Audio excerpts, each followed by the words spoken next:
Well, that's a wrap. This is the last episode of GAAP Chats for the season. But don't worry, we'll be back after Labor Day with another season. In this episode, we look back at some of the stories we covered during the season to give you an update of recent events, including looking at a recent PCAOB inspection report of a firm we discussed in a previous episode. We'll also share our thoughts on Season 1 and look ahead to Season 2.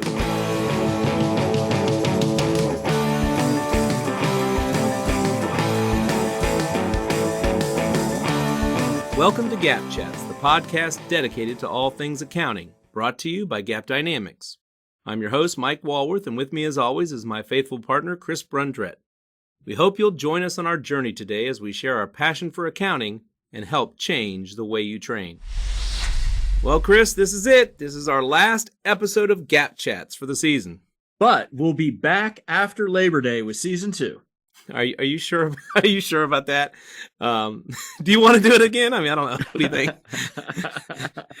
I know you're kidding, Mike. I know you've enjoyed it. I am. I do. I must admit it. I do.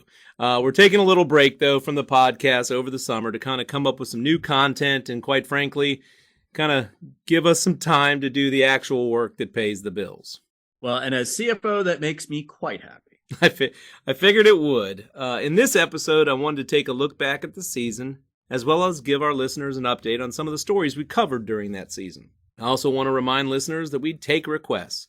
If you have any ideas for future topics, any at all, please let us know. You can email either Chris or I your ideas, or send your ideas into our support inbox. That's support@gapdynamics.com. Sounds good. So we kind of teed this up a little bit, but have you enjoyed this? Have you enjoyed the last 20 episodes? I definitely have. I can't believe we've done 20 episodes. It seems like it's gone by pretty quickly. I was looking back at all the ones that we did, and, we had some guest appearances when both you and I were out at various times, but it's been a lot of fun. I've really enjoyed doing it, but they do take some effort. And so I think it'll be nice to have a little break, but really beyond that is to gather more content. So, let's let some things happen over the summer. We'll be back with some fresh new content come Labor Day. Yeah, and I think you and I should still record some of them maybe and have some in the hopper. So if something that comes up, right, an event comes up during the summer, we can record it and then we can kind of release it after Labor Day. But yeah, I mean, I think I've liked it. You're right, it does take a little bit of work, but I do enjoy the exchange with you. And then when we have Bob on, that was fun. And so we're going to have to come up with a theme for Season 2, right? A new theme, new pictures, right? Yes. So can we please get that dumbass? I mean, that looks, every time we show it, I mean, I kind of am it's a little embarrassing, right? Because we meant to be kind of stepbrotherish. Oh, it's fun. It's fun. We're going to do something, we're going to do something good for Season 2. Don't worry. So overall, Mike, I mean, you are the guy that looks at all the stats, right? So has this been well received? What have you seen out there? Well, I kind of are the efforts worth it? Well, that's TBD. But anyway, I'll let you make that determination. But anyway, I have to give props to Clark Mueller, our podcast. He's the producer, and him and Patrice sort of produced this thing, and he looks at all the stats. And according to him, to be in the top 50% of all podcasts nationwide, you need at least 30 downloads per week. To be in the top quartile, you need 105 downloads per week. So where do we stand? Well, here's a few stats regarding our podcast. Through May 23rd, that's the date today that we're recording this episode, we've had 1,050 downloads of our podcast on the various channels and 777 views, I like that number, of it on YouTube. This totals 1,827 downloads or views. And if we divide that by 20 episodes, so we've had 19 episodes out there plus kind of the introductory episode 0, that averages 91 downloads or views per week. So we are solidly in the top half of all podcasts and very close to being in the top 25%. I have to say that 777 views on YouTube, I was very glad it wasn't 111 views less, or that would have been... we wouldn't know what that was. That would have been frightening, yikes. We'd have gone and looked at YouTube real fast, right? Yeah. Right. So, I mean, this is not bad. I mean, this is pretty good, I think, for kicking this off. I'm pretty happy about that. But, I'm always setting my sights higher. So just curious, how many weekly downloads to get you in the top 10%? 405. Okay, I guess we got a ways to go on that one, but we'll see. It might take us a while, but we'll see. So, well, I think before we move on, Mike, yeah. I think this is a good time to remind our listeners to rate our podcast, provide reviews, and recommend it to your friends if you like it. But Mike said it in the beginning. We certainly want to hear from you, whether it be about episode ideas, but just let us know what you think. I mean, is it interesting? Are we providing value? Is it too short? Is it too long? Give us the whole rundown. Yeah, any feedback you have, we'll incorporate it. We do have a 5-star rating on Apple Podcasts, Chris. Well, that's great. How many reviews? Well, only 4. So all the more reason to our listeners to show us a little love. Please, please, please rate us on the podcast app. Yeah, Mike, you have 3 kids and a wife. So are those the 4? Yeah, no. Or maybe your wife didn't rate us 5-star. Your mom. Yeah, right. No, it's either my mom. Well, it's maybe my mom, your mom, my wife, your wife, because my kids don't listen to the podcast. Yeah, I subscribe my kids, but I ask them periodically, have you listened to my podcast? Yeah, and I picked up my daughter from college. She's like, no, I haven't listened. Anyway, please rate us, write us a little review. We really do read them, and that little bit of positive feedback keeps our spirits up, and makes us want to record more.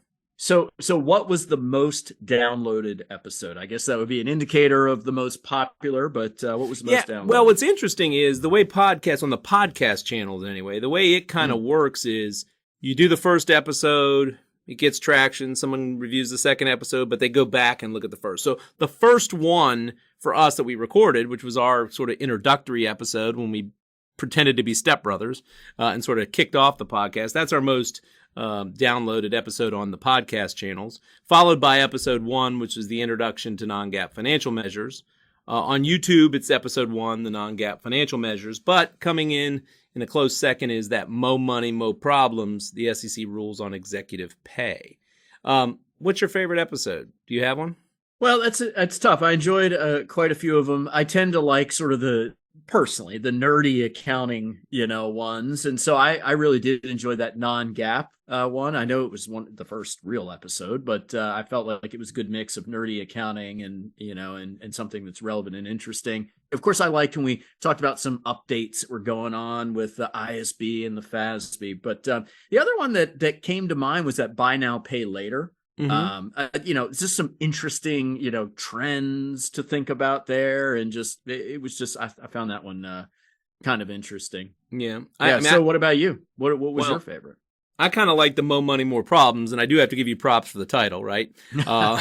Actually, Patrice had said, this is getting really good reviews on YouTube, and, I think it's the name, right? I mean, so, maybe we try to be a little clever with the name, but that was all you. And then, but what I liked about it was it made me go back and remember Dodd-Frank. And if you remember, we talked about kind of 4 different SEC rules. We had some old ones out there, CEO pay ratio, but we also had some new ones on like the pay versus performance and the clawback stuff. So I did like that. All related to Dodd-Frank, which at this point in time is 13 years old. So, it was pretty crazy. Now, I actually thought you were going to say the episode about Kraken that you did, since you tried to imitate the voice of Davy Jones. Yeah, I listened back to that, and that's kind of ridiculous, but it was fun. But anyway, yeah. So speaking of Kraken, all right, while we're on that, in that episode, we talked about how the SEC was cracking down on crypto exchanges. Specifically, we talked about staking as a service. And, listeners out there, you may recall that as a result, Kraken agreed to discontinue their staking as a service program, and they paid a $30 million fine related to it. In a later episode, we discussed how the SEC was going after Coinbase, which is the number 2 crypto exchange, and how the company planned to fight the SEC in court. And on April 27th, Binance.us, the U.S. arm of the largest crypto exchange, pulled out of a $1 billion deal to acquire Voyager, citing the hostile and uncertain regulatory climate in the U.S., claiming the country has introduced an unpredictable operating environment impacting the entire business community. Those are strong words. Yeah, someone is full of themselves. I mean, not you, Binance. But Frying pan, I'd like you to meet fire. I have breaking news. Oh, what's up? Annual accounting updates are a necessity for accountants and auditors, but that doesn't mean they have to be mind-numbingly boring. Kick off the new year with our Essential IFRS or US GAAP Update course. Looking for something more tailored to your industry? Did you know we also have industry updates for both IFRS and US GAAP on the Revolution, our online learning platform? You can check out all our e-learning courses available at revolution.gapdynamics.com. That's GAP with 2 A's. And while you're there, use the code PODCAST2023. That's PODCAST2023 for 15% off your entire purchase. And get ready to change the way you train.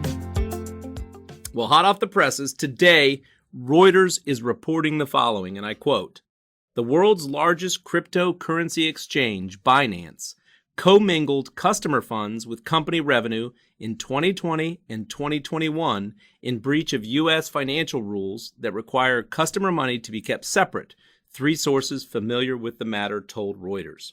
One of the sources said that the sums ran into the billions of dollars. Holy crap, this is going to be another Sam Bankman-Fried. It sure looks that way. All right, so shifting gears here, what about the buy now, pay later market? We talked about that pretty early on. Yeah, we did, and you said you liked that episode. I did too, because I really didn't know about it. I mean, when I bought stuff online, I saw Klarna, but I had no idea what it was, and so it made us, you and I, kind of research it and figure it out. And in a subsequent podcast, we did inform listeners that Apple introduced their buy now, pay later product called Apple Pay Later.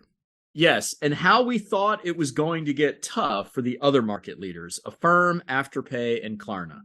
Yeah, and so I kind of went back and I looked. Well, the only public company, if you remember, was this Affirm, and their stock price on January 1 was $15, and their stock price today is $15.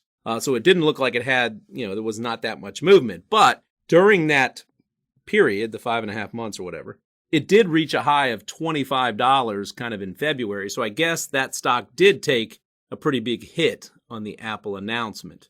Also, in the last couple days, it's been announced that both Australia and the UK are cracking down on buy now, pay later with plans to regulate them. And don't forget about our episode on Credit Suisse.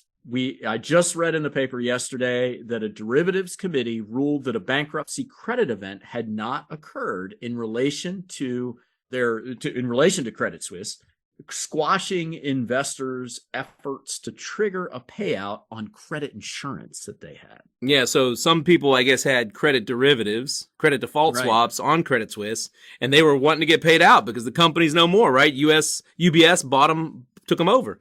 But you know what? It sort of sucks for them because they had credit default swaps, and obviously they're not going to get paid out on those credit default swaps. So because you said it's not a bankruptcy credit event. Also, I read yesterday that senior Credit Suisse staff plan to sue the Swiss Financial Market Supervisory Authority, or FINMA, over its decision to cancel more than $400 million worth of bonuses following the bank's rescue by UBS. Chris, what do you think the odds are that the fat cats of the bank will see these bonuses? Well, considering they were manning the helm at the collapse, I'd say slim to none. Just be mindful of time here. Should we get on to that inspection report you mentioned at the beginning? Sure. So back in February 22nd, in episode 7, and that title of that podcast was Insights from the 2021 PCAOB inspection reports, we talked about this accounting firm that was leading all accounting firms with new clients. So they were the biggest one, and it was quarter after quarter, it would be highlighting them as picking up the most clients. It had grown so much that we noted that it was scheduled to be an annually inspected filer during the 2022 inspection cycle. However, back then we raised some concerns. You and I both did. Clark, roll the tape. According to the PCAOB website, for the 2022 inspection cycle, they're adding 2 more, Baker Tilly Virchow Kraus, and those 2 are going to join the party next year. All right, now, very familiar with Baker Tilly Virchow Kraus, and they've been kind of getting larger over the years, but I've never heard of them. Well, neither have I, so I did a little research. Okay, PC is based in Lakewood, Colorado, and is registered as a PCAOB listed firm. And this is from their website. Currently performs 10K audits and 10Q quarterly reviews according to PCAOB standards for over 80 publicly traded companies around the world. These companies range from startup and development stage to successful mid-market companies. And check out this headline, Chris, from March 25th, 2022. It was a Accounting Today article. Dominates 2021 SEC client rankings. Reading that article, it states that firm added 39 new SEC clients during 2021, more than any other firm. We really aren't familiar with them. They're kind of a newcomer, but I mean, that's pretty impressive. This growth, how big are they at this point? Well, we use there's a company out there, Inside Public Accounting, and Inside Public Accounting, they list an annual list of like the top largest firms in the United States. They used to do like the top 100, top 200. Now they're up to the top 500. But what's interesting is this doesn't even show up in the top 500 largest U.S.-based accounting firms. All right, now that's strange because if you look at that list of top 500, when you get to towards the upper 400s, these are pretty small firms at this point in time. So I find it kind of strange that this entity is auditing 80 plus issuers. These are SEC registrants, and they're not even in the top 500. So, I mean, what else did you find out about them? Well, I looked them up on their on LinkedIn, and their LinkedIn company page lists the company size at 2 to 10 employees. You mean our company, GAAP Dynamics, which I find pretty small, Yeah. is actually larger than a firm that audits over 100 issuers. Yeah, and the firm's website shows only one managing partner and one audit director. That's it. Oh, and here's an interesting tidbit. The audit director must be fairly new because the old one has been barred by the PCAOB from being associated with a registered public accounting firm. Wait, what? Yeah, here's the headline from the PCAOB press release dated May 24th, 2022. PCAOB sanctions former audit director for violating PCAOB rules and standards in 4 audits of 3 public companies. Oh boy. So what's your prediction then for the results of their 2022 PCAOB inspection report, considering the new audit director came in, about midway through 2022? And they're auditing 100 clients with only 2 people? I don't know, Chris. What did Clubber Lang predict in Rocky 3? Pain. Yeah. I would like to be a fly on the wall during that inspection. But the 2022 inspections haven't happened yet. You are correct, but the firm did receive a 2021 inspection report from the PCAOB. I guess it was their last one as a triennially inspected firm.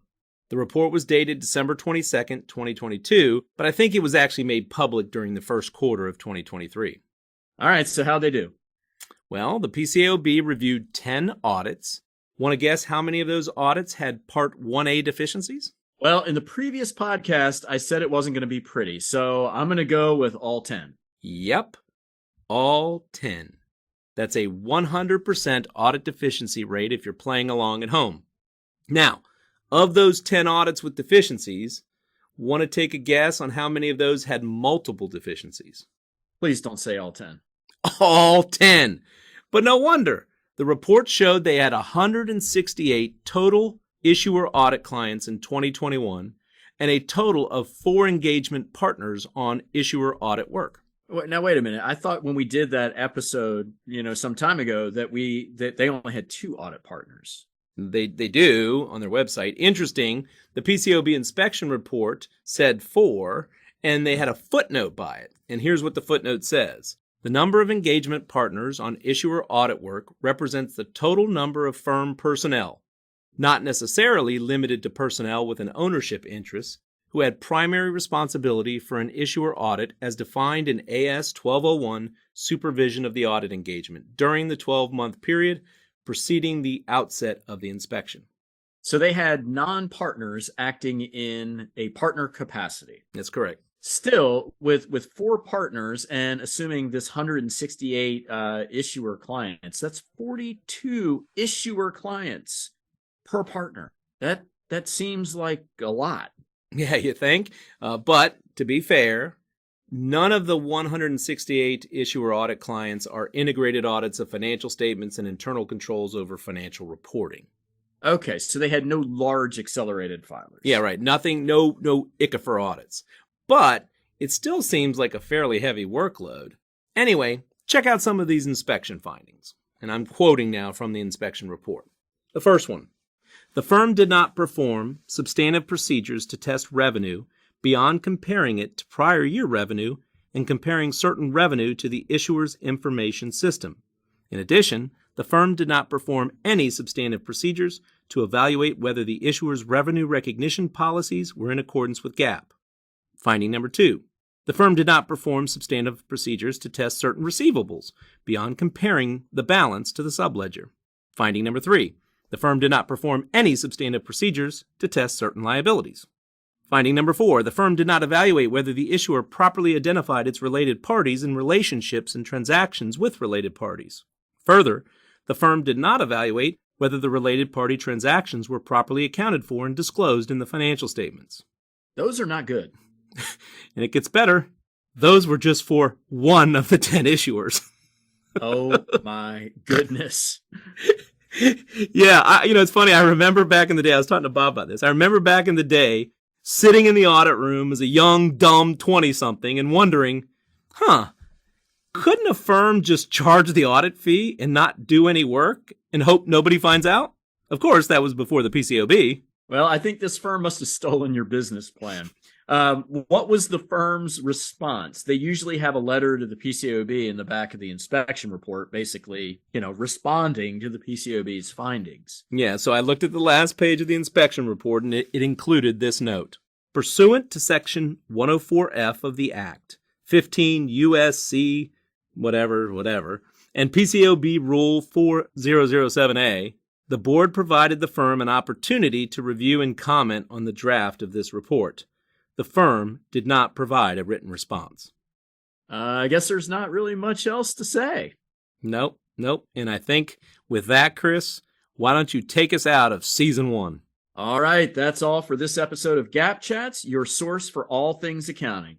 Notes and resources from today's episode are linked in the description, and as always, you can find us online at gapdynamics.com and at GapDynamics across social media. It's never too late to become a Gapologist.